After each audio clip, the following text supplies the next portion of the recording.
আসসালামু আলাইকুম। স্কুল পর্যায়ে গণিত অলিম্পিয়াড প্রতিযোগিতা আয়োজন করেছে Michael Madhusudan college math club অর্থাৎ এনএমসি ম্যাথ ক্লাব। অংশগ্রহণকারী প্রতিষ্ঠানটি ছিল হচ্ছে কালেক্টরেট স্কুল, যশোর। হ্যাঁ, যে অলিম্পিয়াডে যে 5টা প্রশ্ন ছিল সেই 5টা প্রশ্নের ইনশাআল্লাহ আমরা সলভ করব।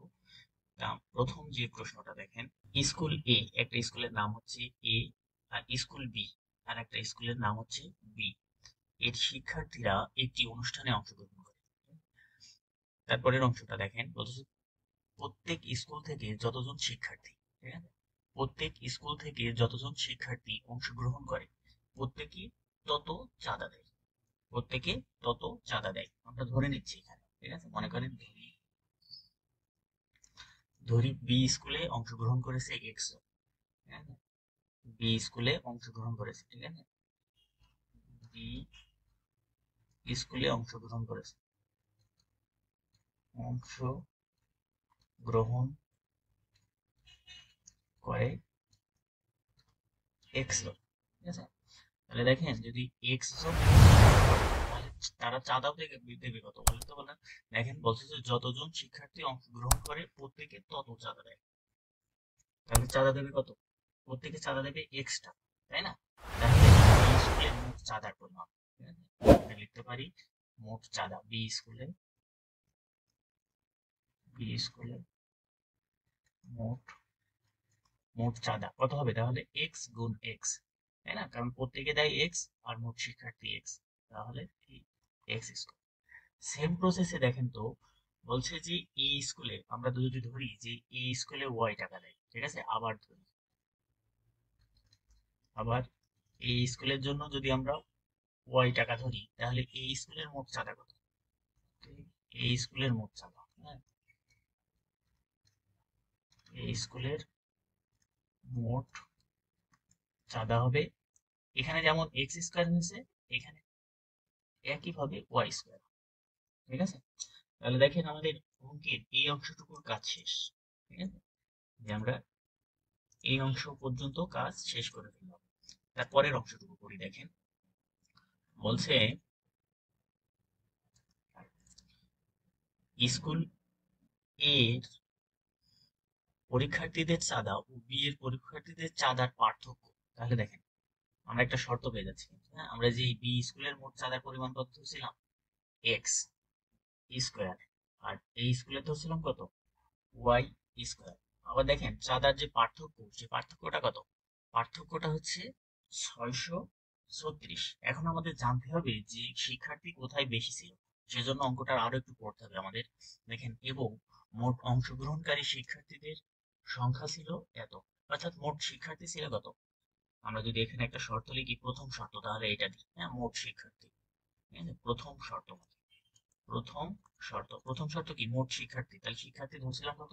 একটা এক্স আর একটা হচ্ছে ওয়াই, অর্থাৎ এক্স প্লাস ওয়াই সমান সমান কত? 106। তারপরে দেখেন আমরা কিন্তু একটা শর্ত লিখিনি, এই একটা শর্ত এখনো বাকি আছে। তারপরে আমরা যদি বলতে হলে এ থেকে কতজন শিক্ষার্থী অংশগ্রহণ করছিল, তাই না? এ থেকে কতজন শিক্ষার্থী অংশগ্রহণ করছিল, অর্থাৎ এই এ মানে এই ওয়াই এর মানটা হচ্ছে আমাদের অ্যান্সার, ঠিক আছে। উল্লেখ্য যে এ অপেক্ষা, এই যে আমরা যেটা ছোট বড় চাচ্ছিলাম সেটার অ্যান্সার এটা, হ্যাঁ, যেহেতু উল্লেখ্য এ স্কুল অপেক্ষা বি স্কুলের বেশি সংখ্যক শিক্ষার্থী আছে, অর্থাৎ বেশি আছে কোথায়? বিতে, ঠিক আছে, এই বিতে বেশি। তাহলে আমাদের যখন এই পার্থক্যটা নির্ণয় করব, তাহলে বড়টার থেকে ছোটটা বিয়োগ, অর্থাৎ এখানে আমাদের অঙ্কটা হবে কি? বলছে এ স্কুল অপেক্ষা বিতে বেশি সংখ্যক শিক্ষার্থী আছে, তাহলে বিতে শিক্ষার্থী ছিল এক্স জন, চাঁদা দিয়েছে এক্স স্কোয়ার, তাহলে এইটা অবশ্যই বেশি হবে। তাহলে দ্বিতীয় শর্ত মতে, ঠিক আছে, দ্বিতীয় শর্ত দেখেন X square minus Y square চাঁদার পার্থক্য, হ্যাঁ, এটা বি এটা এ, চাঁদার পার্থক্য কত? 636। এখন দেখেন অঙ্কটা আমরা অনেক সহজভাবে নিয়ে চলে এসেছি, জাস্ট এখন ক্যালকুলেশন করলে সেটা মিলে যাবে। দেখেন আমরা যদি এটা 1 নম্বর সমীকরণ দিই আর এটা যদি আর এক লাইন করি, আমরা এ স্কোয়ার মাইনাস বি স্কোয়ারের সূত্র জানি, তাই না? X plus Y into X minus Y সমান সমান কত? 636। অর্থাৎ দেখেন এই এক্স প্লাস ওয়াই এর মান আমরা জানি কত? 6। আমরা যদি এক্স মাইনাস ওয়াইটা বের করি, তাহলে এই অংশটুকু ওই সাইডে দিয়ে ভাগ হয়ে যাবে, 36 divided by X plus Y সমান সমান দেখেন 636 divided by X plus Y এর মান কত 106। তাহলে এটা কাটলে হয় 6, অর্থাৎ এটা হচ্ছে 6। দেখেন তাহলে আমরা দুইটা সমীকরণ পাচ্ছি, ঠিক আছে। এটা আমরা দিলাম 2 নম্বর সমীকরণ। এখন আমরা যদি অঙ্কটার আরেকটু অগ্রসর হই তাহলে দেখেন 1 নম্বর সমীকরণটা আমাদের ছিল এক্স প্লাস ওয়াই সমান সমান কত 106, আর একটা পাইছি কত এক্স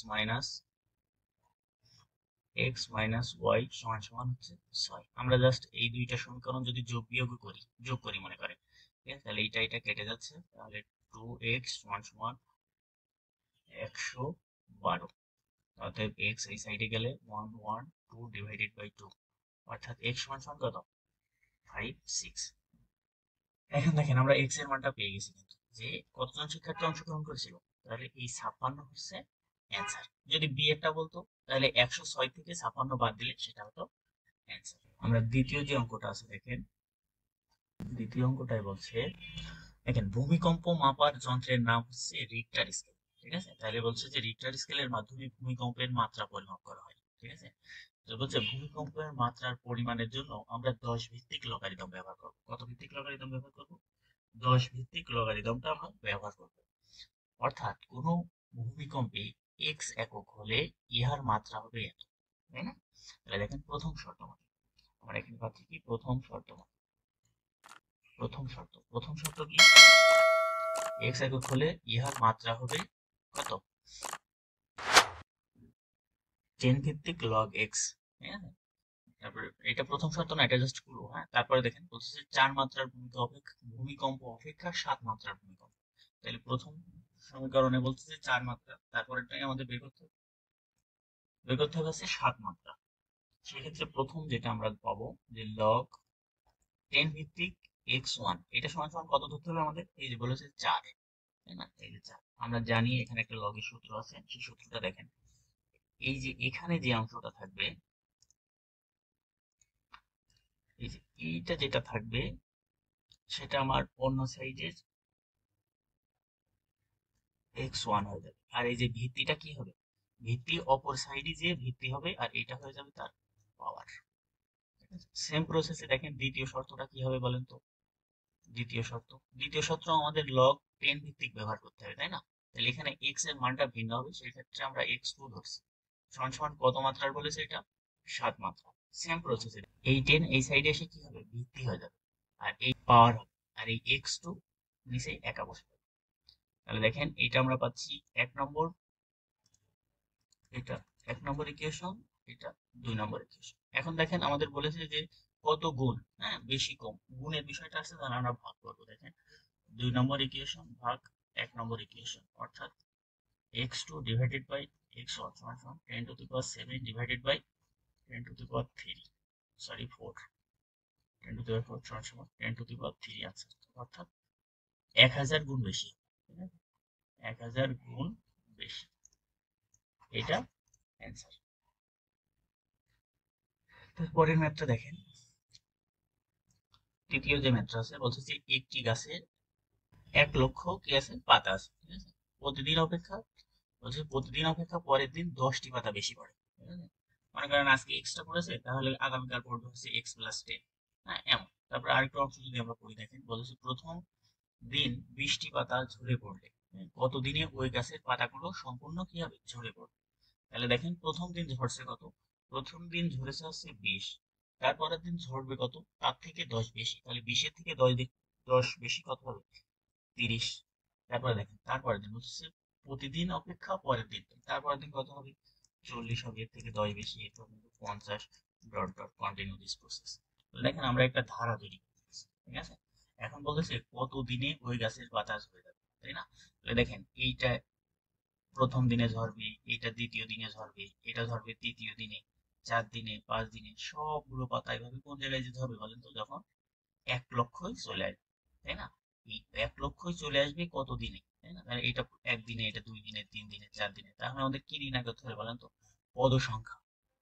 এই ধারার পদ সংখ্যাটাই হচ্ছে অ্যান্সার। তাহলে ধারার আমরা প্রথম পদ সমান সমান জানি a সমান সমান 20। আমরা ধারার পার্থক্য অর্থাৎ ডিফারেন্স পাই হচ্ছে কত, দ্বিতীয় পদ মাইনাস প্রথম পদ অর্থাৎ 10, তাই না?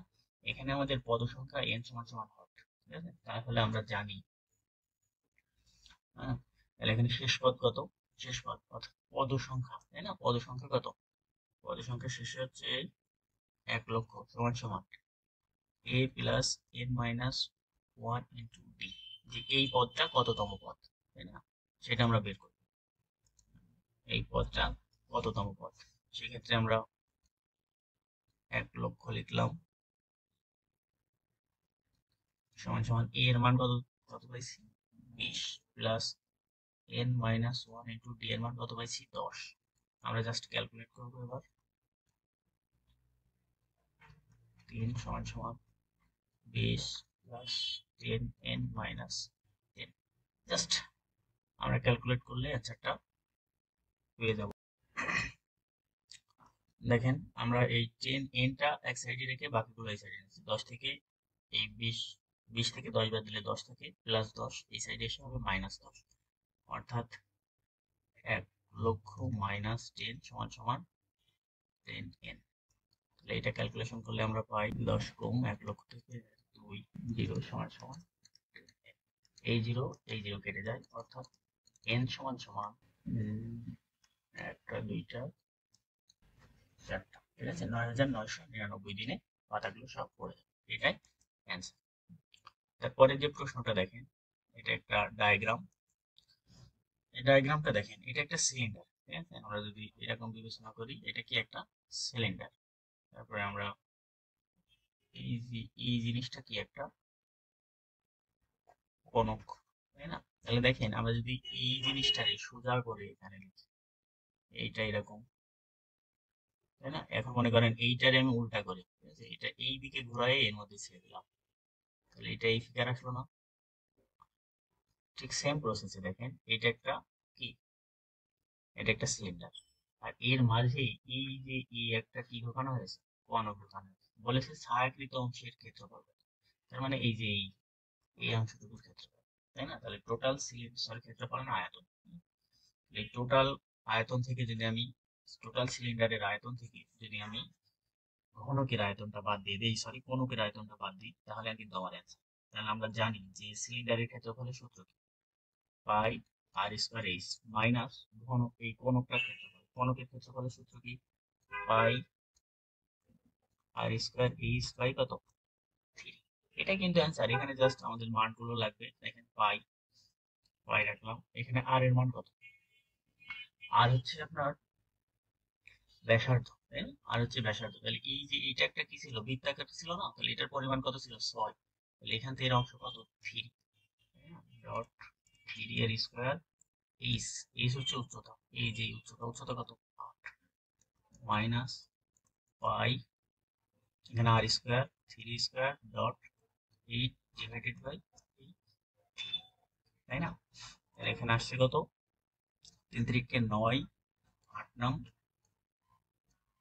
72 মাইনাস এই 3 আর এর উপরে দুইটা 3 আছে, একটা 3 কেটে কেটে গেল, 3 6 18, 18 পাই, তাই না?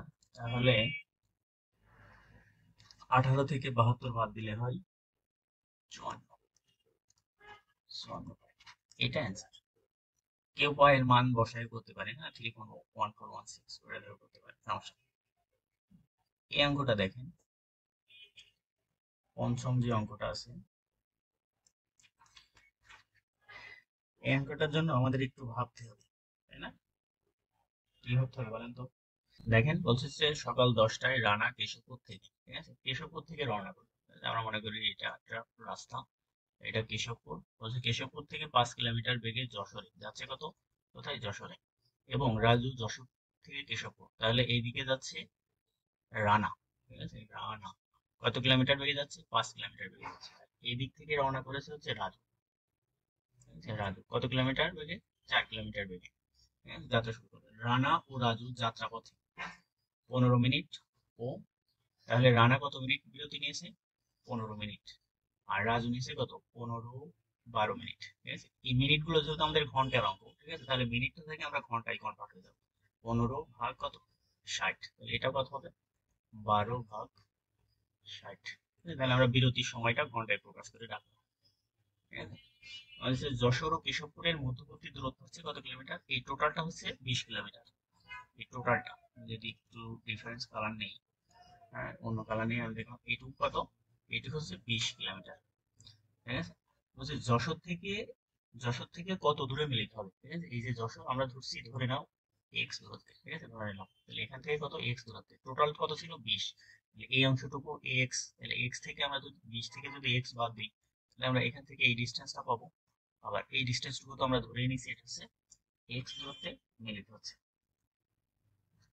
হ্যাঁ, তাহলে এই যে এই সাইড থেকে যাচ্ছে কি, আমরা যদি সাইড বিবেচনা করেই করি, তাহলে এই যে এখান থেকে যাচ্ছে এর দূরত্ব কত 20 কিলোমিটার, তাই না? তাহলে এর অতিক্রান্ত সময় কত লাগে, অতএব এই সাইডে যাচ্ছে হচ্ছে রানা, ঠিক আছে? রানার রানার জন্য সময়, জন্য টি কত হবে বলেন তো? আমরা জানি যে এস ইকুয়াল টু ভিটি, তাই না? এই সূত্রটা এস ইকুয়াল টু ভিটি, অর্থাৎ টি সমান সমান এস বাই ভি, তাই না? তাহলে এসটা কি, এস হচ্ছে দূরত্ব আর ভিটা কি, ভি হচ্ছে বেগ, তাই না? তাহলে এস এখানে দূরত্ব কত, রানার জন্য দূরত্ব এক্স দূরত্বে মিলিত হতে 20 মাইনাস এক্স ডিভাইডেড বাই বেগ, রানার বেগ কত ছিল, রানার বেগ এই যে 5 kilometre per second, 5 kilometre per hour ছিল। তাহলে শুধু কি ও এই সময়টাই নিচ্ছে, ও আবার যাত্রাপথে বিরতি দিছে, সেটা কত, সেটা 15/60, আমরা এখানে লিখে দিলাম 15 ডিভাইডেড বাই 60। আমরা যদি একটু ক্যালকুলেশন করে রাখি এটা, 20 minus X divided by 5 plus 4×15=60, আমরা যদি এখানে একটা লসাগু ধরাই, তাহলে এটা লসাগু হয় 20, এটা হয় 4 4 4×20=80 মাইনাস 4x প্লাস 5 সমান সমান, ক্যালকুলেট করলে 5 আর 80 হচ্ছে 85 মাইনাস 4x ডিভাইডেড বাই 20। এটা কার জন্য, রানার জন্য। সেম প্রসেসে যদি আমরা রাজুর জন্য বের করি, রাজুর জন্য,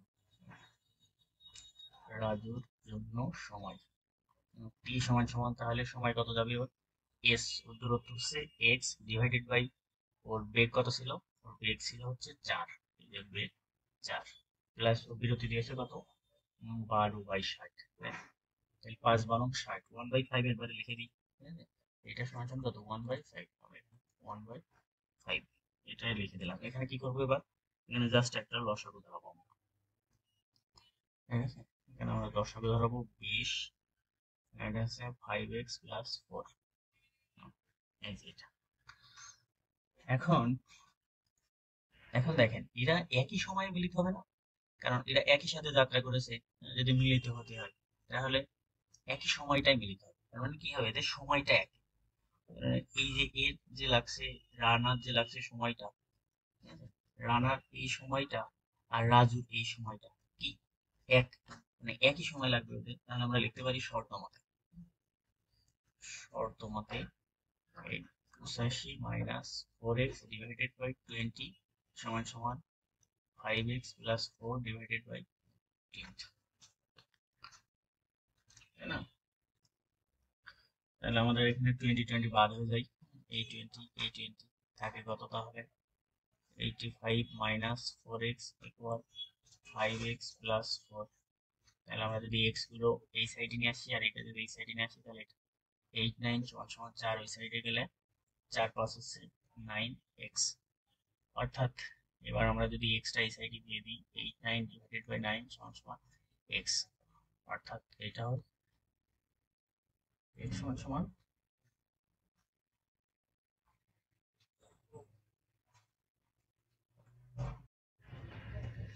সরি এটা এই সাইডে আসলে মাইনাস হবে না, এটা হবে মাইনাস, মাইনাস হলে এটা হবে 81, এটাও 81, তাহলে এই 9 নাম 81, x সমান সমান 9, এটা আছে। তাহলে এই যে কত দূরে মিলিত হবে ওরা, এই যে এক্স, অর্থাৎ 9 কিলোমিটার, যশোর থেকে 9 কিলোমিটার কিন্তু, ঠিক আছে? যশোর থেকে তারা 9 কিলোমিটার এখানে এসে, যশোর থেকে এখানে ওরা 9 কিলোমিটার এসে মিলিত হবে। যদি বলতো কেশবপুর থেকে, কেশবপুর থেকে কত হতো, তাহলে এই যে 20 - 9 সমান 11, ঠিক আছে? এই 11 কিলোমিটার পথ হচ্ছে রানা, আর রাজু হচ্ছে 9 কিলোমিটার। তো এই ছিল এর সমাধান। আর যদি কোনো কারো বুঝতে আরো সমস্যা হয় তবে ইনবক্সে জানায়। ধন্যবাদ সবাইকে। আসসালামু আলাইকুম।